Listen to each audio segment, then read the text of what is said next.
அஸ்ஸலாமு அலைக்கும் வரஹ்மத்துல்லாஹி வபரகாத்துஹு. பிஸ்மில்லாஹ் அல்ஹம்துலில்லாஹ். அன்பிற்கினிய அல்லாஹ்வின் நல்லடியார்களே, கடந்த வீடியோகளில் நாம் கூறியிருந்தோம் அல் முபாஹ் என்பதை பற்றி கூறியிருந்தோம்.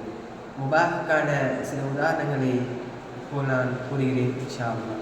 நம் சமூகத்தில் அதிகமாக இருக்கக்கூடிய சில விஷயங்கள், அதாவது குறிப்பாக முஸ்லீம்களிடத்தில் இருக்கக்கூடியது இந்த தொப்பி அணிவதும், நீளமான ட்ரெஸ் போடுவதும், ஜுப்பா போன்றதும், குருதா போன்றதும், அப்பா போன்றதும் போடுவதும், முடி அதிகமாக வளர்ப்பதும், இப்படி நிறைய இருக்கிறது.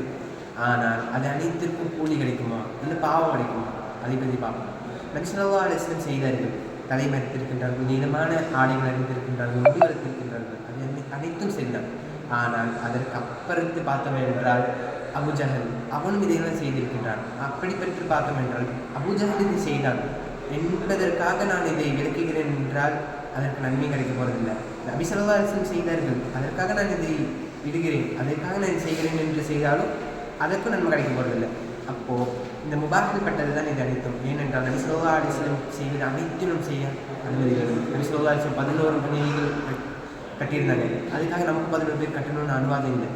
அப்போது எதையெல்லாம் செய்ய வேண்டும், எதையெல்லாம் செய்யக்கூடாது என்று சிந்தித்து பார்த்துவிட்டு நம் வாழ்க்கையில் அமல்படுத்தும் பாக்கியத்தை ரஹ்மான் உங்களுக்கு தந்துடுவானாக. இங்கே கேட்பதை நாளை அல்லாஹ் சுப்ஹானஹு வ தஆலா நாடினால் அனைவருக்கும் பரப்பி, அதாவது தெரிவிப்பீராக இன்ஷா அல்லாஹ்.